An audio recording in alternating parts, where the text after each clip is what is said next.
The massive alien ship appeared over New York without warning. It hung in the sky like a silver needle, breaking through the clouds and casting a long shadow over the frightened city. People stopped in the streets, cars halted, and millions of phones pointed upward to capture humanity's first contact with alien life. Captain Jack Stone stood at attention in the United Nations emergency meeting room, his blue uniform pressed and perfect. As Earth's top military commander, he had trained for many scenarios, but nothing quite like this. The room buzzed with nervous energy as world leaders whispered among themselves, waiting for their visitors to arrive. The aliens called themselves the Galactic Council. Their leader, Ambassador Gray, walked into the room with such grace that he seemed to float. His tall, slender form and gleaming silver skin made him look almost beautiful, but his eyes held something that made Jack uncomfortable: pity. "We have been watching your species for some time," Ambassador Gray announced, his voice smooth and clear. "Your development has been interesting, if slow." He waved his hand, and a hologram appeared in the center of the room, showing Earth's cities, factories, and vehicles. "You still burn fossil fuels, manufacture goods by hand, and fight wars with projectile weapons. Most fascinating." Jack's jaw tightened. The way Gray said "fascinating" reminded him of how people talked about animals in a zoo. The other council members behind Gray wore similar expressions of amused interest, like adults watching children play with toys. "We have come to offer Earth protection and guidance," Gray continued. "Your species shows potential, despite its primitive state. The Council has agreed to grant you protected status, Category 3, reserved for developing civilizations requiring supervision." The room erupted in murmurs. Jack watched as many world leaders nodded eagerly, their eyes filled with hope for advanced alien technology. But something in his gut told him this wasn't right. 20 years in the military had taught him to spot a bad deal when he saw one. "And what does this protection involve?" Jack asked, speaking up for the first time. The council members turned to him, surprised that a mere military officer would address them directly. Gray smiled, but it didn't reach his eyes. "We will establish orbital stations around your planet. Your expansion will be limited to Mars until you reach an appropriate technological level.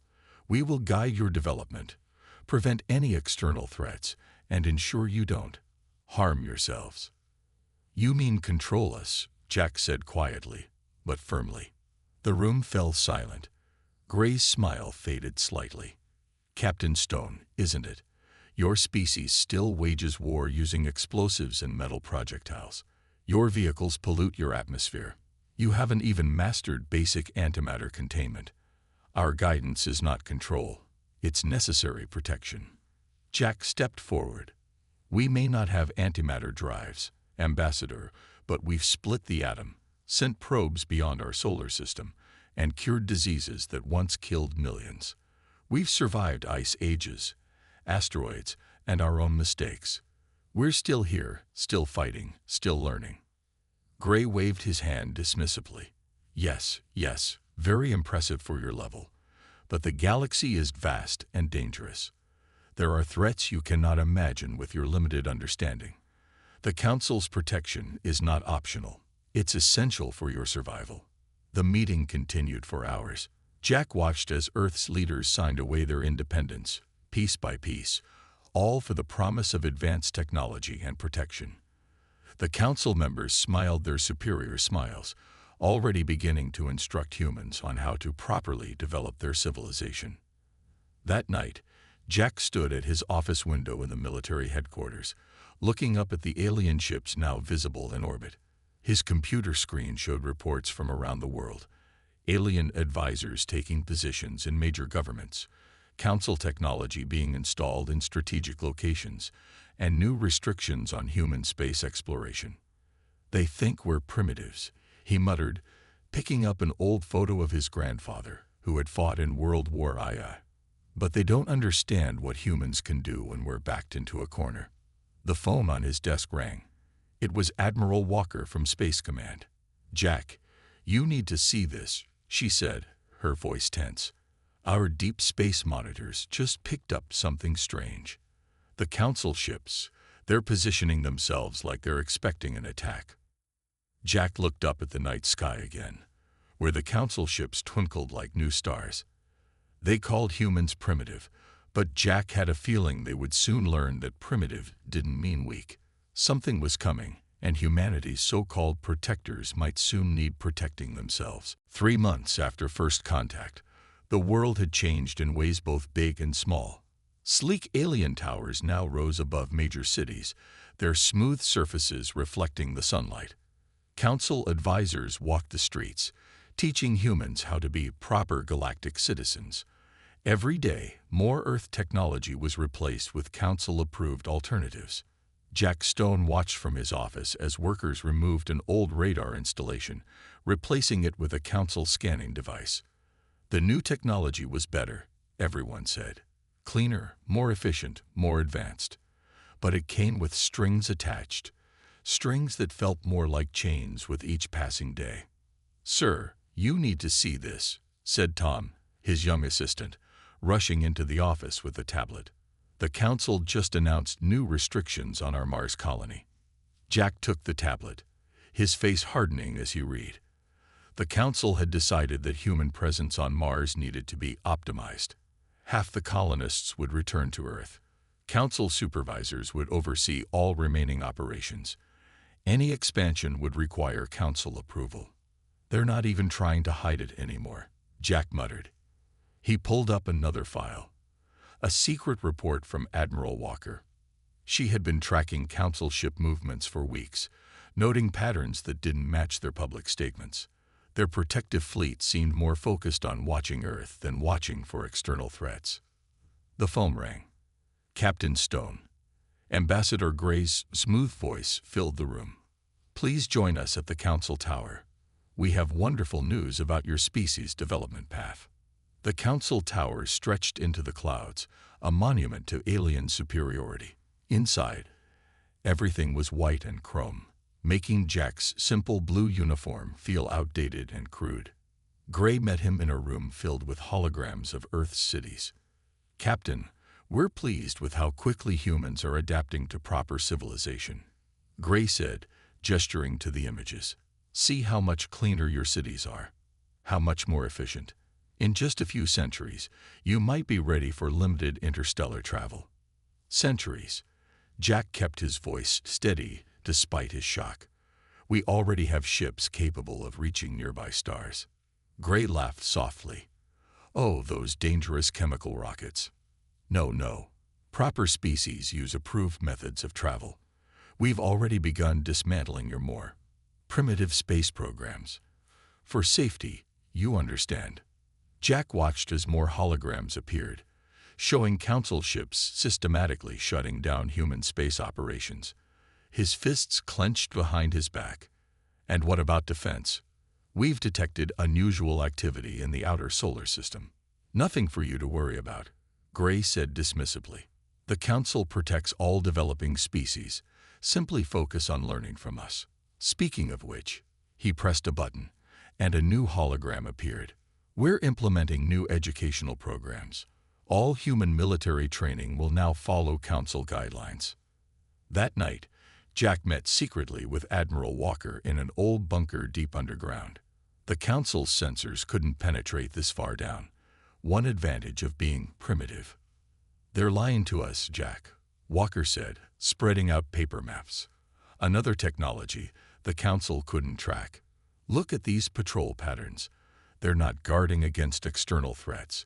They're positioning for internal control." "But why?" Jack studied the patterns. "Why spend so much effort controlling one primitive species?" Walker pulled out more papers, old reports from before first contact. "Because we're not as primitive as they think. Look at these weapons tests from last year.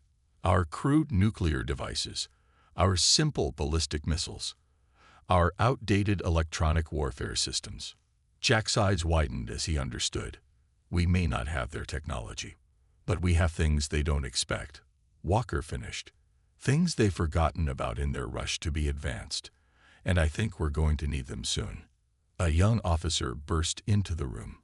"Admiral, Captain, we've got movement.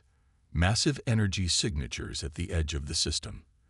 The Council ships are changing formation." Walker and Jack shared a look. "They're not telling us everything," Jack said, "and we need to be ready when we find out what they're hiding." Above them, visible through a small window, a Council ship passed overhead, its smooth surface gleaming in the moonlight. Soon, very soon, the galaxy would learn that primitive humans weren't as helpless as they seemed. The only question was, would the Council realize it before it was too late? The emergency alarms in the Council tower started blaring at midnight. Jack Stone watched from his office window as the usually calm and composed Council members rushed about in obvious panic. Something had gone very wrong. "Colony 7 has gone dark," he heard one alien say as they hurried past. Just like the others. Over the past week, several Council worlds had suddenly lost contact with the galaxy. The Council tried to hide it, but Jack had been watching. Each time, it was the same pattern. All communications would stop at once, and the Council ships would rush to investigate, only to disappear themselves. Admiral Walker appeared at his door, holding a stack of printed papers. "They're getting closer," she said, spreading the papers across his desk. They showed the pattern of lost colonies, forming a clear line through space, a line that pointed straight toward Earth. "Have they said anything about what's causing it?" Jack asked, though he already knew the answer. "Nothing official. But I caught one of their junior officers talking. He called them the Swarm." Walker pointed to a blurry image captured by an old human telescope, the kind the Council had ordered them to stop using. It showed something massive and dark moving against the stars. The building shook as more Council ships took off from Earth, racing to join the defense fleet. Through his window, Jack could see Ambassador Gray arguing with other Council members in a nearby room. Even from this distance, the fear on their faces was clear. "Their mighty technology isn't working, is it?" Jack said quietly. Walker shook her head. "Their energy shields, their advanced weapons, everything they're so proud of, it's all failing against whatever this is. And do you know the really interesting part?" She pulled out another paper. "Our old radio telescopes are picking up signals their sensors can't detect. The Swarm is communicating, but on frequencies so simple the Council's advanced equipment ignores them." Suddenly, every screen in the building lit up with a transmission.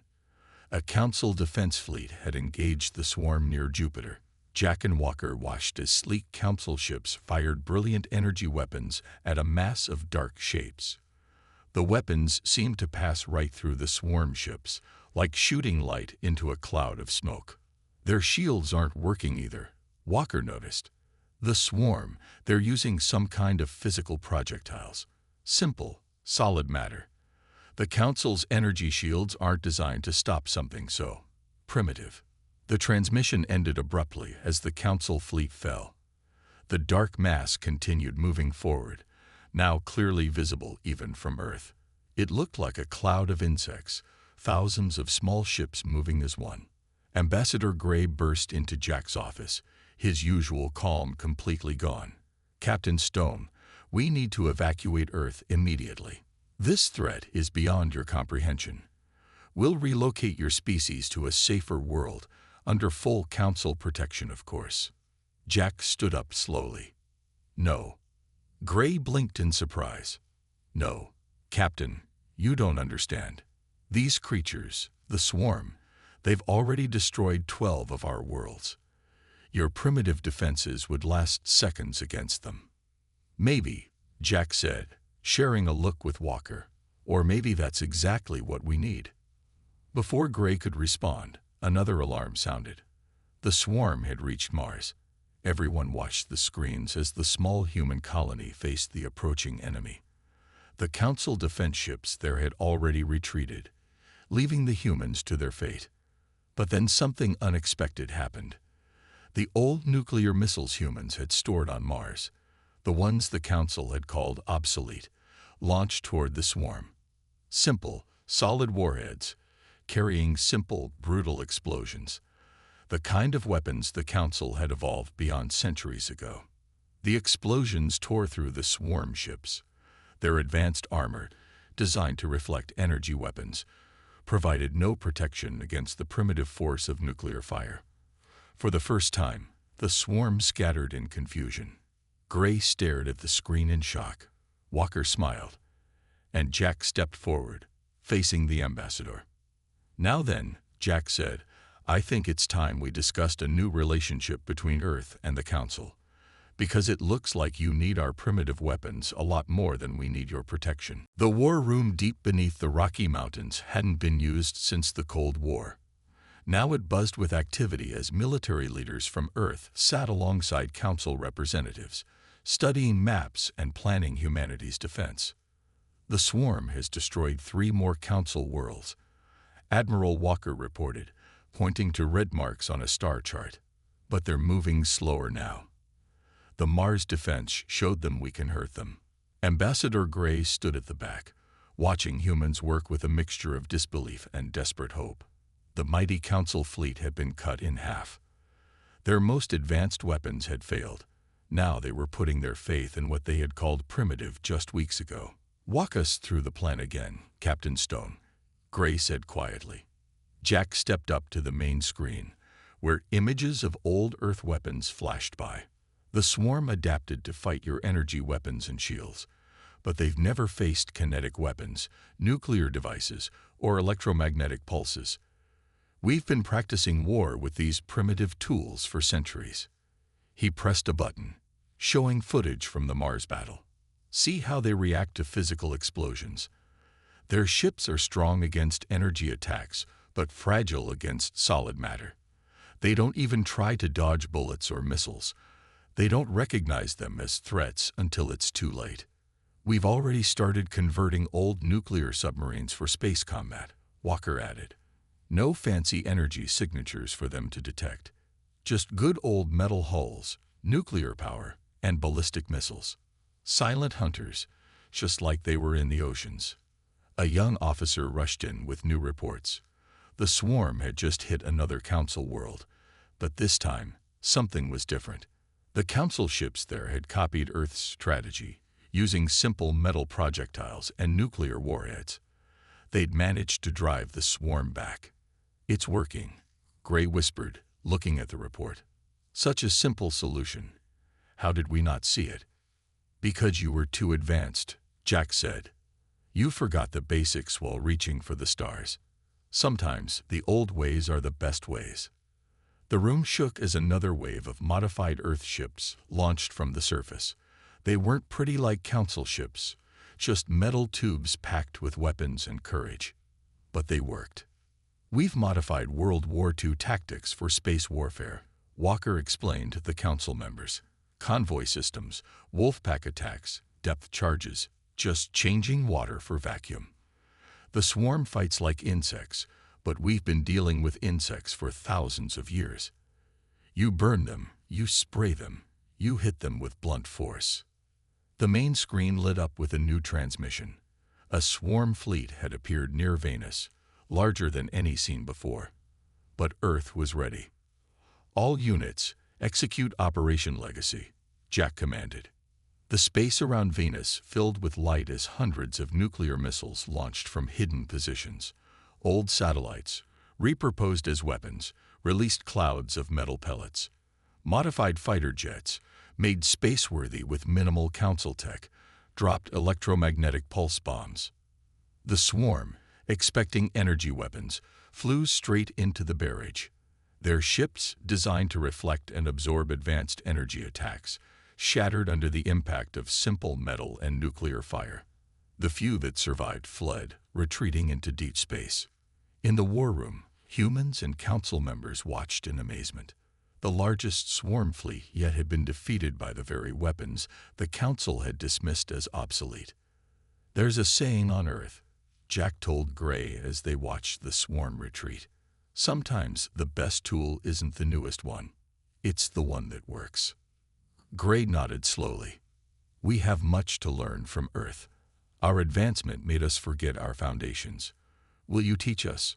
"We'll do better than that," Walker said, spreading out plans for new weapons that combined human ingenuity with Council technology. We'll fight together. Our old weapons and your advanced tech, working as one.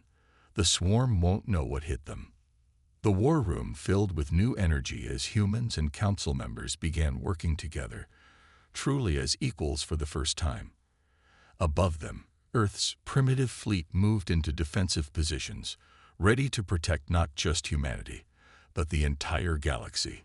The swarm was still out there, still a threat, but they would soon learn that underestimating primitive weapons was a deadly mistake.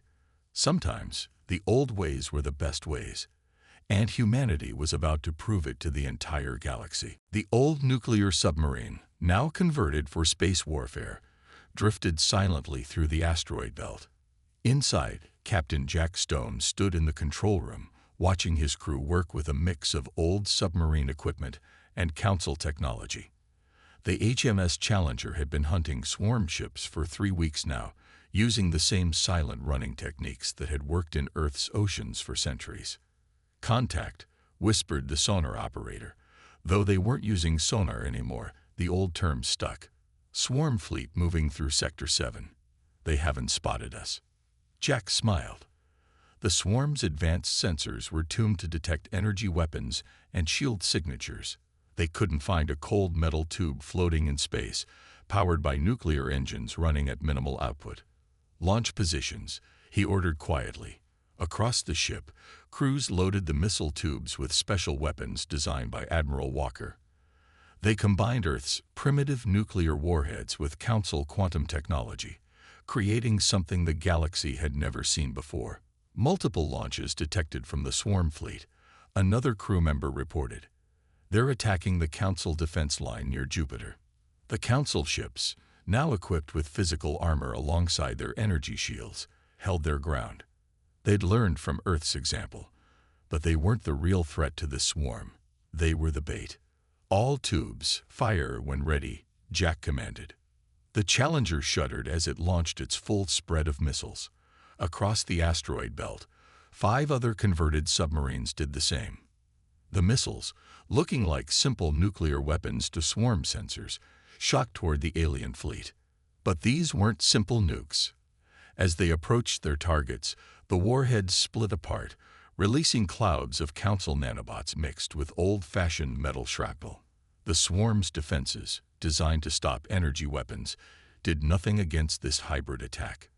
Explosions lit up space as the swarm ships were torn apart from the inside and outside at the same time. Those that survived found themselves trapped between the Council's defense line and the hidden submarine fleet. "This is Admiral Walker to all Earth forces," the radio crackled. "Operation Legacy is in full effect. Launch all weapons." Across the solar system, humanity's forces emerged from hiding. Old satellites dropped their disguises, revealing missile racks. Defunct space stations turned out to be weapon platforms. Even the space junk around Earth contained hidden surprises, simple but effective weapons waiting for this moment. The swarm, caught completely off guard, tried to retreat, but they found their escape routes blocked by fields of physical mines, another primitive weapon they'd ignored as space debris. In the Council command ship, Ambassador Gray watched in amazement as the combined human Council strategy tore through the enemy fleet. "Such elegant simplicity," he said to Walker, who stood beside him. "We thought we were teaching you, but you were teaching us all along." "The best tricks are the old tricks," Walker replied, watching as more swarm ships fell to Earth's converted submarines. "You just have to know when to use them." The battle raged for hours, but the outcome was never in doubt. The swarm, for all their advanced technology, had no answer for weapons they'd considered too primitive to be a threat. By the time the last explosion faded, 3/4 of their fleet had been destroyed. Back on the Challenger, Jack received reports from across the system. The swarm was retreating, not just from Earth, but from Council space too. Their aura of invincibility had been shattered by humanity's obsolete weapons and tactics. Message from Council High Command. His communications officer said, They're requesting our submarine designs and tactical databases. They want to build their own fleet. Jack looked around his control room, at the mix of old and new technology working together. Submarine depth gauges next to quantum sensors. Nuclear engines paired with Council gravity drives. Past and future, simple and advanced, working in perfect harmony. "Tell them we'll do better than that," he said. "We'll teach them everything we know about submarine warfare, about guerrilla tactics, about thinking simple when the enemy expects complex."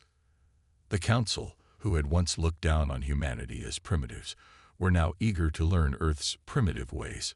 Sometimes, Jack thought, watching his crew celebrate their victory, the old ways were the best ways after all. The Council war room looked very different now. Gone were the sleek holographic displays and floating data screens. Instead, paper maps covered the walls, and old-style radar screens blinked alongside quantum sensors. Council members in their flowing robes now sat beside humans in military uniforms, learning Earth's primitive warfare techniques. Admiral Walker stood at the front, teaching a class of alien officers about submarine tactics.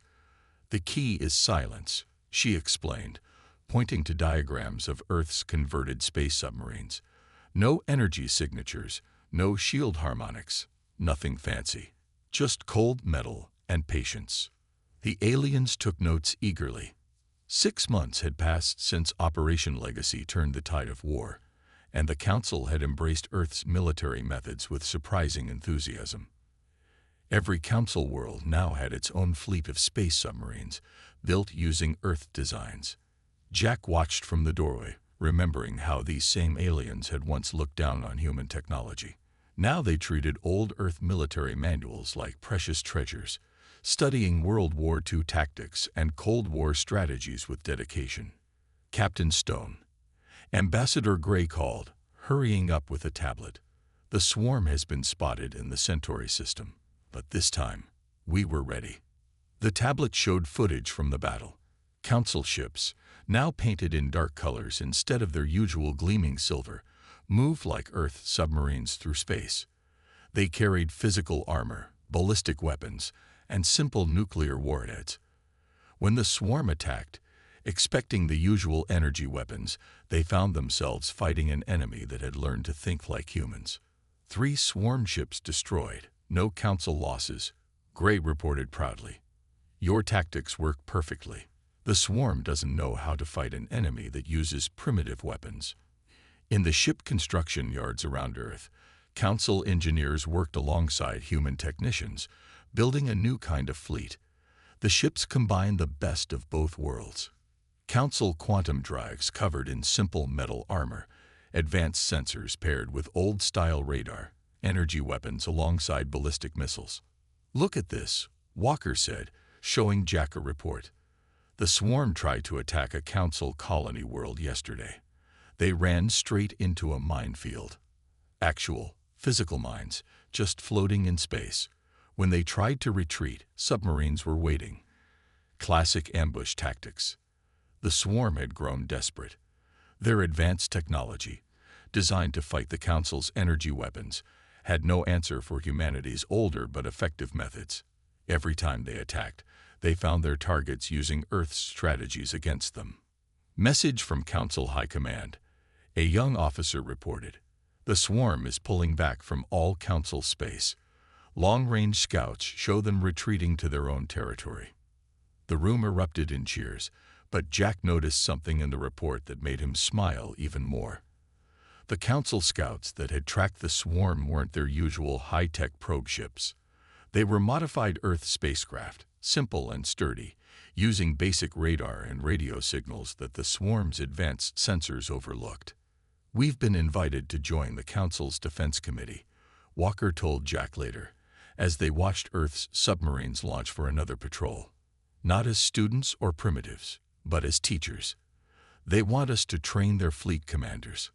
"Quite a change from 6 months ago," Jack said, remembering the Council's former condescension. "Amazing what a few primitive victories can do." In the space around Earth, Council ships now moved like submarines, practiced missile launches instead of energy beams, and used radio signals alongside quantum communications. Their crews wore simple battle armor similar to human spacesuits, carried physical weapons, and trained in Earth's military tactics. "The swarm is still out there," Gray said, joining them at the window. "But they'll think twice before attacking again. Every world in Council space now has submarine fleets and missile defenses. We've even started building underground bunkers like yours." Jack watched as a new class of Council officers graduated from Earth's Space Warfare School. They had learned to think like humans, to use simple solutions alongside advanced technology, to remember that newer didn't always mean better. "You know what the funny thing is?" Walker said, looking at the graduates.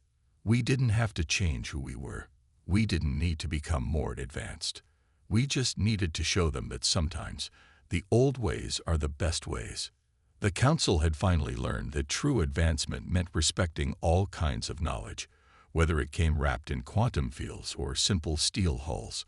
And somewhere out in space, the swarm was learning a hard lesson about underestimating primitive weapons. 1 year after the first swarm attack, the Grand Council chamber had been rebuilt.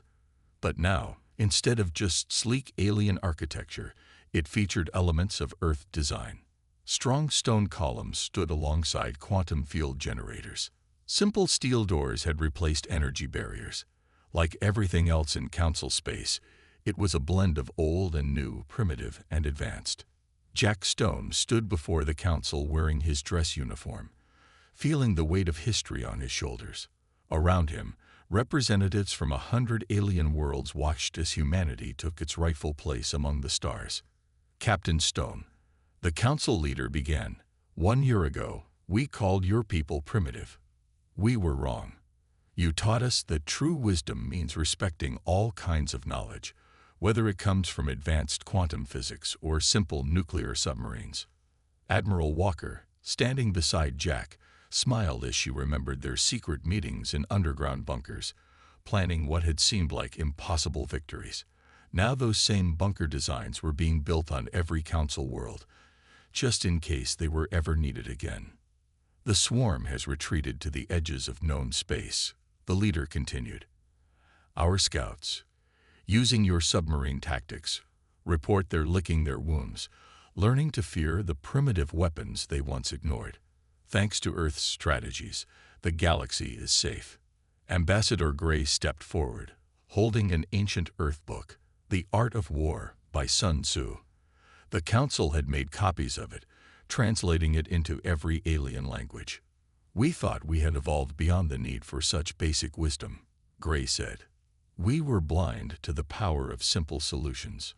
In orbit above them, the new combined fleet patrolled space. Council ships now carried physical armor alongside their energy shields. Space submarines hunted silently through asteroid fields. Every ship had both quantum computers and old-style radar, ready for any threat. Therefore, the leader announced, Earth will take its place on the Council, not as a protected species, but as equals. Captain Stone will serve as humanity's first Council representative, while Admiral Walker will command the combined fleet. The chamber erupted in applause. Jack looked at the faces around him. Aliens who had once dismissed humans as barely civilized now showed genuine respect. They had learned that advancement wasn't just about technology, it was about wisdom. "And there's more," the leader said. "We're establishing the Earth War College as the galaxy's premier military academy. Every Council world will send their best to learn from humanity's experience. Your primitive tactics will help protect us all." In the Academy's halls, alien students now studied Earth's military history alongside advanced physics. They learned about guerrilla warfare and submarine tactics, about the power of simple weapons and clever strategies. Most importantly, they learned never to underestimate any technology, no matter how basic it seemed. "The galaxy is changing," Walker told her new fleet commanders later that day. "The swarm taught us that relying too much on advanced technology makes us vulnerable. Sometimes the best solution is the simple solution." Jack walked through the new Earth Embassy on the Council homeworld. The walls displayed pictures of Earth's history, ancient battles, nuclear submarines, space rockets. Next to them hung diagrams of new ships that combined Council quantum drives with Earth's practical designs. "We're ready to begin Operation Guardian," an aide reported. "The combined fleet will establish submarine patrols in all Council systems, just like Earth's old submarine deterrent, silent, watchful, ready." In the shipyards around Earth, workers built new vessels that represented the best of both worlds. They had Council quantum cores wrapped in Earth steel, advanced sensors alongside simple radar, energy weapons next to missile tubes. They were proof that progress didn't mean abandoning the past. "You know what the best part is?" Jack asked Walker as they watched the ships launch. "We didn't have to change who we were. We didn't have to abandon our primitive ways. We just had to show them that sometimes the old ways are the strongest ways." The Council had learned its lesson. Now, when they found new civilizations, they didn't judge them by their technology level. They looked for wisdom, for clever solutions, for different ways of thinking. Because somewhere out there, the swarm was still waiting. And the galaxy needed every kind of knowledge, primitive and advanced, to keep its people safe. Earth had changed the galaxy not by becoming more advanced, but by remembering what the Council had forgotten. That true strength comes in many forms, and sometimes the simplest solution is the best solution of all.